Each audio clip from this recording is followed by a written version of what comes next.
So please welcome the Principal Solutions Specialist at Avid, Michael Krulik. Nice. Thank you. We're all busy, I know that, so I'm happy to be here.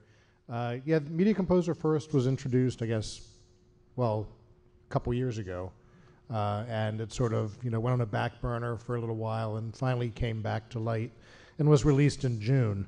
One thing that we did do, I just want to play a little bit of a video if you haven't seen it, is we did go to some current Media Composer users, feature film editors, TV editors, educators, just to get their take. We put Media Composer First in front of them and just got some great reactions. Drag clips here to start editing. Okay. Wow, that's so easy.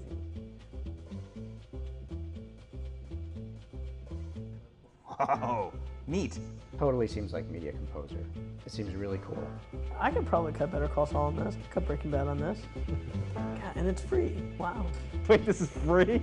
This would be perfect for anybody who's trying to learn this software. I can't see anything that isn't in the larger version of Media Composer. I like this too. It's got all the sound stuff too, huh? This is incredible. That just seems so easy. This is easy. This is real nice. These were, Catherine Haight, who edits Transparent. We have Kabir Akhtar, who edits Crazy Ex-Girlfriend. We have Nancy Forner at USC. So a great collection of people who, what we found is with education, people don't want to have to spend money. They want something free.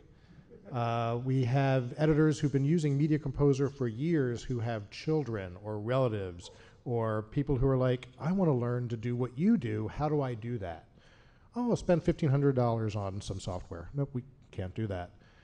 So now there is Media Composer First, which is, of course, the free version, which they can now download, work with, edit, play around with, and learn basic tools that will be able to help them when they decide to upgrade to the full version of Media Composer. So this is where it all came about. And the nice thing is it basically takes you through the process. All we hear all the time is Media Composer is hard. It's a little different. It's different than Premiere and Final Cut. We all got clicky draggy, just like other applications there. Even brought in some, Pro Tools type stuff. But we want to help the people who maybe just want to learn, maybe learn how to edit on Media Composer. People who just want to be hobbyists. Another side note is Colby Parker, who edited Deepwater Horizon. His son wanted to edit, and he was on iMovie. And Colby's like, I don't know iMovie. I know it's easy, but I know Media Composer. But now he can give his son, who's 17 years old, Media Composer First, and he can help him along in the process. So again, some really great tools. I know I can't see everybody right now, but who currently is using Media Composer? Who knows Media Composer? Substantial amount. Who has never touched Media Composer before? Some hands are up. So, this is what we want. We want you to be able to download the software. Of course, you could download the 30-day free full trial, but this is now something that you could use, you could play around with, learn the tools that, hopefully will help you, jump into maybe getting into a job with Media Composer, saying that you know Media Composer First. So we'll get into the software, we'll step through some things, while it's launching. There is a sheet you can download. There is some upstairs on the website, which actually is a comparison between First and the full version of Media Composer. So you get an outline of what you do get in Media Composer First or what you don't get. And you'll actually be surprised at all the stuff that you can do. Now you do have to sign in. You do have to go and create an Avid account and log in. And the nice thing that happens is I am online, is the first window you get is basically videos, how-to videos, watch tutorials, quick start, little videos on the editors or people who use Media Composer. And again, the nice thing is we want to help you through the process. So this is going to be a little different for the seasoned Media Composer editor on how they actually go in and create their projects, where here you just type in your project name. We'll call it Edit 3. Click on Create. And notice, if you know Media Composer, you don't have to set up a project and a format and a frame rate. You're just setting up a project name. Hit create, and it launches Media Composer first. Ta-da! Very easy, very simple. And look at the little windows. Drag clips here to start editing. We're trying to make it easy, right? Drag from source browser to add clips to project. So again, little things like your first 2 bins are your clips in your sequence bin. We want to make it easy. The source browser, if anybody has or hasn't seen this before, is the new way of linking to or importing your media coming from QuickTime files using the AMA plugins inside of Media Composer. One of the limitations I want to start out to mention is you're strictly working in SD or HD. So you can work with 2K, 4K, and high-res clips, higher res than HD, but you are working in just HD. So it might be fine for what you're doing. So I'm going to go and look at the source browser. Let's go ahead to the desktop. I want to go and try and find, let's see. Let's look at some clips of Catherine Haight here. I double click, and the source browser is also in Media Composer. So it's a little view into your digital assets. We'll just zoom in a little bit. You can see you can do a little hover scrub. You can click on it and hit play. But it's digital in that you can click on it Just and it brings you straight to the line of dialogue that you click on. So it's sort of a virtual version of a line script, which... So you can actually preview your media before you actually bring it into your project. You can go in and change the size of the clips. This is actually something that is new in the latest version of Media Composer, and what's going to happen is when new versions of Media Composer come out, you're going to get the equivalent changes or what is available in Media Composer first in Media Composer first. We're not going to say that Media Composer first is now version 8.9 of Media Composer. It's the latest version of Media Composer first, but you will get added features when new versions of Media Composer come out. So one thing I wanted to point out is as you zoom up, you can see that you can actually get a larger representation of your digital file in the source browser. Okay? You also have down here, link or import. How do you want to bring that clip into Media Composer first? I could drag from the source browser to add clips to project. So click, drag, and I'm now adding it to my bin. Or I could highlight all of these and just click link, and they come up inside of my bin right there. So again, trying to make it easy. If I double click, here it is in my source window.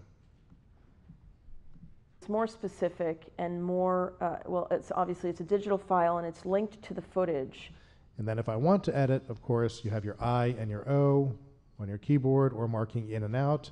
Drag clips here, and look at this. It's at this point asking me to pick a project format and frame rate. Because again, Media Composer first editor, it may not be that important, or they might not know, or they may not care what that is. They're not creating a television show, or they're not creating a feature film. They're creating something for YouTube, or for a family video, or something like that. So it's just establishing the raster and edit rate by the clip that's being selected. You could go in and change the raster or the frame rate if you're that, familiar with what you want to change, but that's again up to you. I just want to hit OK, and then there's my first clip. Nice and easy. There is a limitation to your bins. There's only 5 bins available. Ooh. Sometimes that's okay, There are people who are using Media Composer who are like, I'm okay with just 5. But no, you can actually go in, you can put as many clips as you want on that, but we're limiting the number of bins. As far as tracks and inside of your sequence, 4 tracks of video, 8 tracks of audio. You can collapse. You can nest. You can still do stuff if you're familiar with it, but as far as the hobbyist or the person who just wants to learn Media Composer, just wants to cut some videos, the birthday video or the wedding video or anything like that, they can do it here inside of Media Composer first. Another thing I want to point out is notice the green and the blue underneath the source and record windows? There's something that when we first showed people Media Composer first, they were like, we don't understand what this is. Why do you have video and audio on both sides? Well, now we're giving you a relationship. So the green is your source, the blue is your record. And if you have full version of Media Composer, there is a checkbox which will enable this inside the latest version. So what you'll see is some of the tools in Media Composer first will be available in Media Composer as well, just if you want to be able to do that. So again, we're trying to make it familiar, we're trying to make it all, you know, the same. But all these little things are actually kind of interesting. I mean, the Media Composer editor who's been using it for 20 years might be like, that's kind of cool. I get that. I didn't know that at first. I mean, other things to point out, if you're in your project and I go to my settings, I only have that many settings. All right. Again, it's a little shorter, but again, for the first Media Composer editor, they may not need all of the settings that are available. Things, even if you go into importing, just basic import functions, import for audio, being able to select, I don't have 64 tracks of audio. I only have 8, but they could be stereo or mono in importing. If you go in and take a look at, you can map your keyboard. You do have, you know, some limited bin functionality and things like that, but again, a lot of the people who are first using this may not need to go in and set all of their settings. You can create bins. Once you get to the limit, of course, we go, well, if you want more than 5 bins, feel free to upgrade to the full version of Media Composer. And you can do that. All right. All right. You do have your script, your columns, your text view, or your script view. But if you do go to choose your columns, you don't have the vast selection of columns. Now, I am curious, because again, I've gone into only so much here. If I go in and right-click, I can add custom columns. So you do have that ability to create custom columns in your bin. So you can bring in some of those other columns that you may want or create your own. By the way, if you didn't know that little tip and trick, a new feature inside of Media Composer and Media Composer First, usually when you create a custom column, you always had to go to the end of your columns to go create it. Now you could be anywhere, right-click on the column, add a column, and it actually comes up immediately after the one you've selected, so you don't have to throw it all the way at the end and then move it. Those of you that have been using Media Composer, yes. Thank you, thank you, thank you. I didn't program that, but I'll take credit. Yeah, looking at your clips, you can go in and you can color code your clips if you want. I'm only doing this because I want to show, I think there's an option that's in here as well. So if you do turn on your clip color, you do have the same clip colors that you can go in and create in Media Composer. Linked is a color, source is a color. So any color that you actually go in and start editing with, drag that in the timeline, the colors come over. In Media Composer recently, when you clicked and dragged up, it adds a new track. That's in Media Composer First. Again, clicky draggy.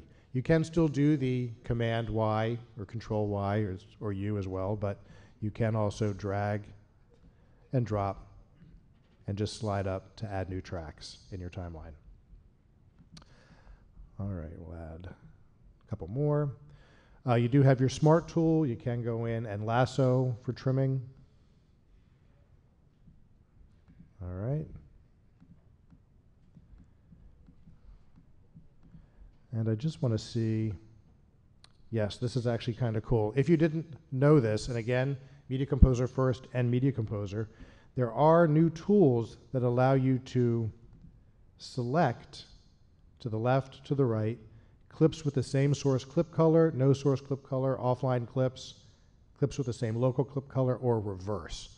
So again, in Media Composer first, if I go in to select a color, and then say select everything with the same source clip color, I can now go in, and I can't.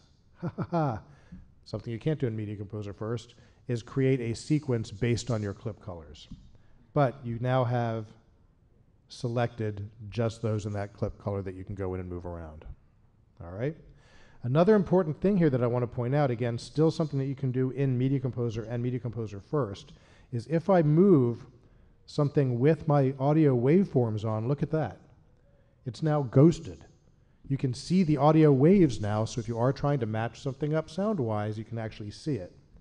If you want it to be the old traditional way of Media Composer, if I go into my timeline settings and select wireframe dragging, you can go in and move with this exciting look of just a wireframe.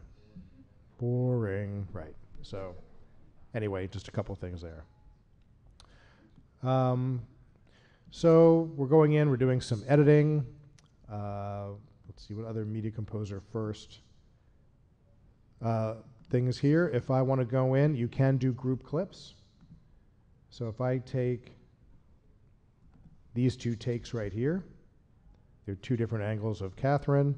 I go to clip, group clips. Notice I don't have multi-groups, I don't have auto-sync, I don't have any of those extra options, but I can go in and create groups by in points, out points, time codes, or the waveform analysis.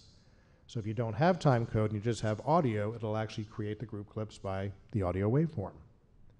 So we go ahead and do time code, or actually do waveform. Say OK. It goes in and creates my group clip, and I have now a 4-way split. Avid's been vital for my success. It's the software program that I use. Okay, so you do have multicam in Media Composer first. You can group more than 4. You can switch your banks the way that you can in Media Composer, but you can only see a quad split. You can't see a 9-way. So the way you want to go in and edit with your multicam, because again, you don't have all of the options, is once I go in and add this clip into my sequence, you'll see that it is a group clip. But what I have to do, which is different than in full version of Media Composer, is I can play it down. Start over. Okay. If I want to go in and make a cut, I do have to do a manual add edit. And I can go in and do this, you know, to my heart's content. If I could map it to a key, just go in and chop this thing up. But I now have the ability with the up and down arrow key to move to the other angle to create my cut. Sorry, I'll start over. Okay. Avid's been vital for my success. It's the software program that I use. So very easy. Again, you don't have the clicking option that you do in full Media Composer, but you can edit multicam just by switching using the up and down arrow key. And you'll see you can also do it by holding down Control, and you get the different angles that you can just select if you have more. So really nice. Another great feature is, well, I mean, depending on how you want to deliver, how you want to send this out. Of course, it's not going to let you send out higher than HD. It's for the hobbyist. It's for the person who just wants to play around. It's for the person who wants to create stuff maybe for Vimeo or YouTube. So if I go to File, notice that there's no output. It's actually Publish. So I can publish to my local drive, which will let me create a QuickTime file. Or if I have a YouTube or Vimeo account, I actually select Vimeo.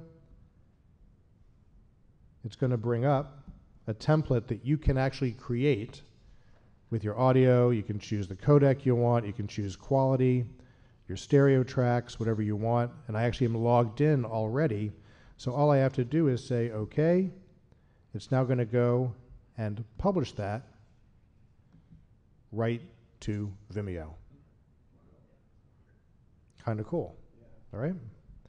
Vimeo, YouTube, create a QuickTime file, send that up to Facebook.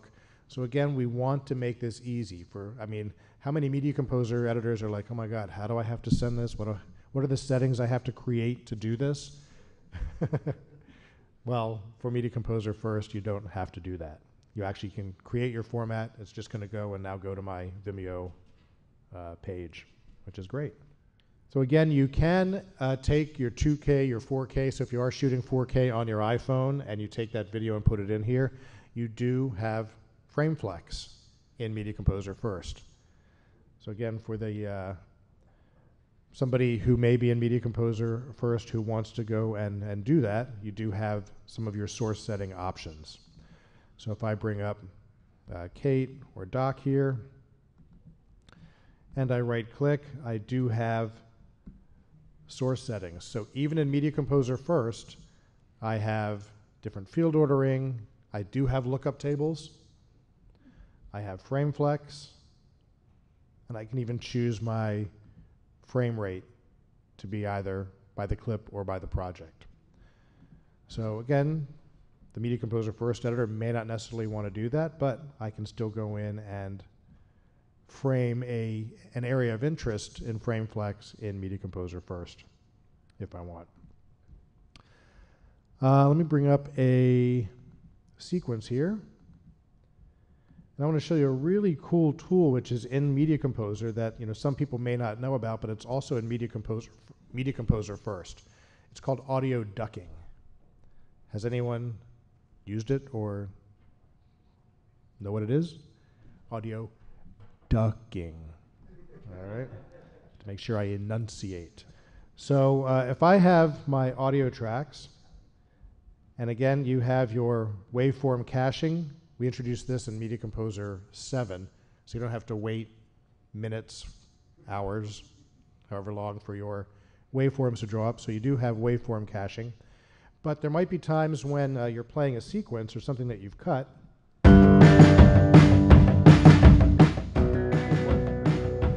Okay, well, Doc is talking. So we want to automatically duck the audio while the dialogue is happening. So we have our sequence in the timeline window. You can right click or go to the timeline and you'll get audio ducking. So this is just the default, and all we're doing is we're selecting what is our dialogue, which is on tracks 1 and 2. The music is on 3 and 4. I hit duck, and automatically it adds keyframes.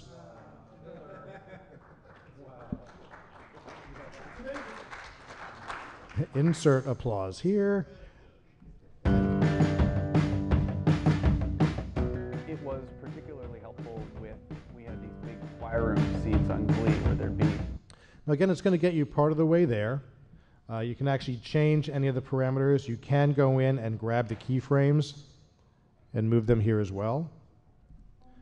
But each time you go in and say you want to try ducking again, maybe you want to change your settings a little bit. Maybe change the attenuation. We'll bring that up a little bit. Reduck it. And you'll see that now the audio may come up or maybe be down a little bit more. But again, it's going to get you there. Keep changing it and make, let's see if we move that down here. It doesn't matter because it'll actually move the keyframes wherever that moves. Okay? Again, we're trying to make it easy, and this is in full version of Media Composer as well with audio ducking. Well, I'm thinking, it's really hard to show Media Composer First. It's free. There is a lot in there. You'll see you do have the smart tools right here. You can switch your display, so if you want to see the audio on your source clips, you can go in and just switch between your views, which is also nice because you're getting, again, that representation of what tracks are you showing when you switch that. You can't go up to 10-bit display. You can only do change your video quality to be full yellow, or half yellow, half green, so there's no 10-bit. But again, for the Media Composer First editor, it's really not that necessary. You do have your sifting functions for your bins, which you have in Media Composer. So if I only want to look at docs bin, you type that. Same thing in your bins here. If I want to find 08, that's all it's finding. You have that in your timeline. So timeline, full sifting by resolution, clip name, or markers. You can create markers.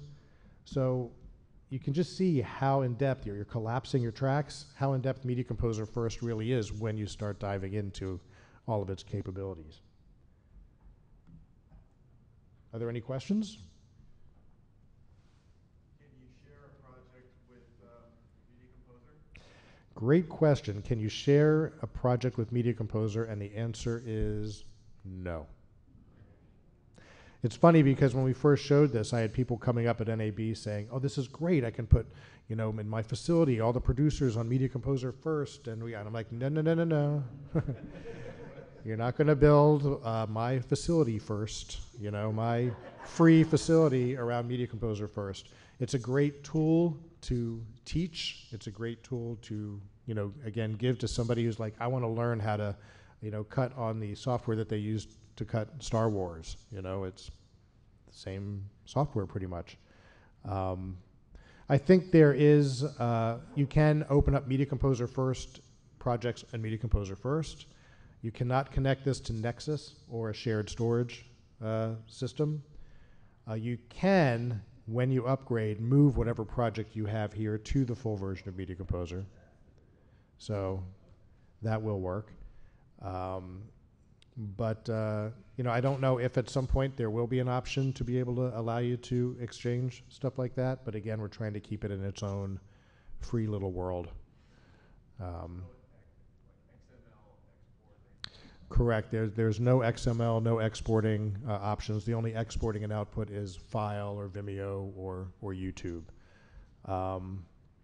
You can get plugins. So if you do buy plugins, there are plugins that are compatible here. If you do have a, you know, Photoshop file, because the basic title tool is here, but again, it's the basic titler. If you do have any titling that you want to bring in, if I do import a Photoshop file, let's see, I think I have one that I created. Where is it? Yeah, right here. So I have a Photoshop file, a PSD. If I go ahead and import that, you do get the standard window, just like in Media Composer, where because it's a PSD, you can bring in the sequence of layers, flatten the image, select the layers, or cancel. Let me go ahead and just flatten the image, and it actually brings in the title with a matte key, so I can just drop that on top here. So you could bring it in on multiple layers or just one. So again, you have, if you are trying to create other types of titles or graphics, you can do that and incorporate those. So again, a lot of the other tools and plugins could be incorporated here. If I do have looks, maybe I have a look that I want to apply to the entire sequence. You'll notice in the effect palette, we have color correction presets. Just like a, you know, another system out there, or something like, you know, Boris or Sapphire. So if I want to create an old photo look across this whole thing, we'll do old photo, we'll put it on the filler track, and now we have the old photo look. So some presets. If I do add something like a 3D warp on this, look at what happens. It instantly brings up the effect editor. Now in traditional Media Composer, if you dropped an effect on and that keep popping up, you'd be like, oh my God, what's going on here? But for the Media Composer First editor to have to drop an effect on and go, okay, how do I change that? Oh, you have to launch the effect editor. This is again taking you through the process.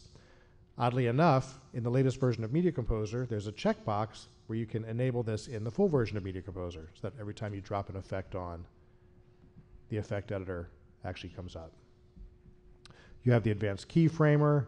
You can go in and add keyframes that you want as you're creating. So again, there is a lot of still control here for going in and adding effects and things like that. So again, you're unlimited with the amount of projects. You can do as many projects as you'd like. Again, only 5 bins per project. 4 tracks of video, 8 tracks of audio. Just want to see if there's anything else. Transcoding is limited. You can transcode your clips. So if I have something that I do want to transcode, it is limited as far as consolidate if possible, otherwise transcode to. But you do have your transcoding options. Let's see what else. You can only do mono and stereo for audio. What are the things? Color correction, audio editing, audio effects, your workspaces. You do have keyboard mapping. You cannot capture from tape. Sorry. That's not an option. And your exporting, again, is limited to publishing. You can export TIFFs and JPEGs, and H.264, DNX HD, PCM, or WAV QuickTime. No data track, no script sync or phrase find. Sorry. You do have to have the full version for that. But any other? Sorry, yes. What about .H.265 when High Sierra comes out? I guess we'll have to see when High Sierra comes out what we switch to for that, but right now it is H.264. And you'll see that on the export, where they publish to. Oops, that's local drive. That's the only thing you can do right now. Yep.